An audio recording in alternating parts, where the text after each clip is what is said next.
तुम्ही कोण घ्यायला स्वागत करा. मी घरचीच आहे, तुमचीच घरची आहे.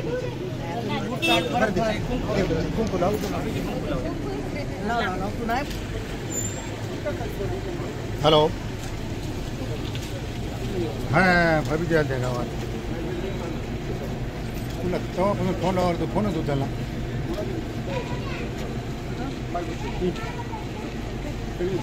बरं आता कुठं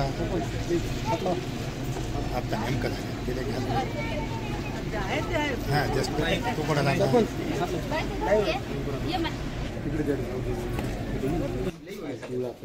सगळं माहिती आहे आपल्याला. आपण बाहेर असायची, आता इथे आत घेतली आपण. पावसामुळे श्रीनगर आम्ही फोन तेव्हा श्रीनगर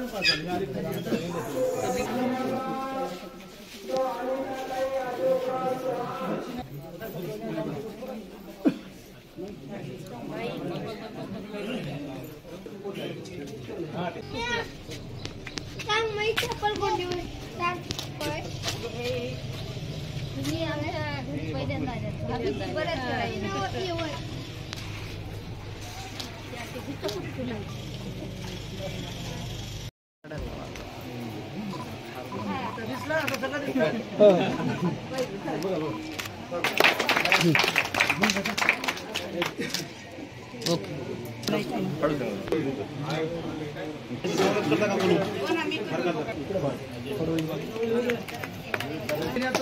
सर्वांच्या वतीने ग्वाही देतो आणि आम्ही आमच्या परीने तळमळीने या ठिकाणी काम करण्यास निश्चितपणाने मी एक ग्वाही देतो. आणि यानंतर अतिशय तळमळीने काम करणारे आमच्या भगिनी प्रजापतीताई राजेश लोणे यांना विनंती करतो की त्यांनी आपलं मनोगत या ठिकाणी व्यक्त करावं. प्रचारासाठी जी आपली प्रचार सभा आहे त्याच्यासाठी आपण जमलेलो आहोत. भाभीजी आलेल्या आहेत, ताई आलेल्या आहेत. आणि भाभीजी जे आम्ही पहिले चूक केली ते गलती तुम्हाला तर दादाने सांगितलेलीच आहे ते कशामुळे झालं ते. पण आता तसं कुठलंही होणार नाही. जे होईल ते ताईलाच मतदान होईल असे सर्वांच्या वतीने मी इथे तुम्हाला सर्वांना ग्वाही देते.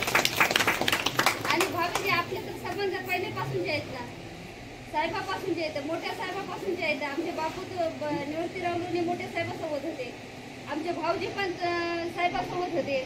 आता आमचा मुलगा पण आता आपल्यासोबत राहणारच आहे ना. आता आमची तिसरी पिढी आहे, मुलगी पण पाहिजे का? बरं ठीक आहे. आमचा मुलगा पण आता आपल्यासोबतच आहे. साहेबांची भेटगाठ होत राहते.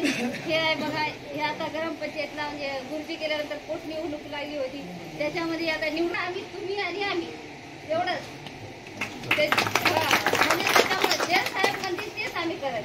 म्हणून आता आम्हाला बरेच लोक म्हणत होते की तुम्ही धम्म परिषद करता, तुम्ही हे करता, तुम्ही ते याच्यामध्ये गेल्या त्याच्यामध्ये गेल्या. आम्हाला खूप टोमणे होते पहिले बीजेपी मध्ये गेल्यामुळे, होते की नाही दादा?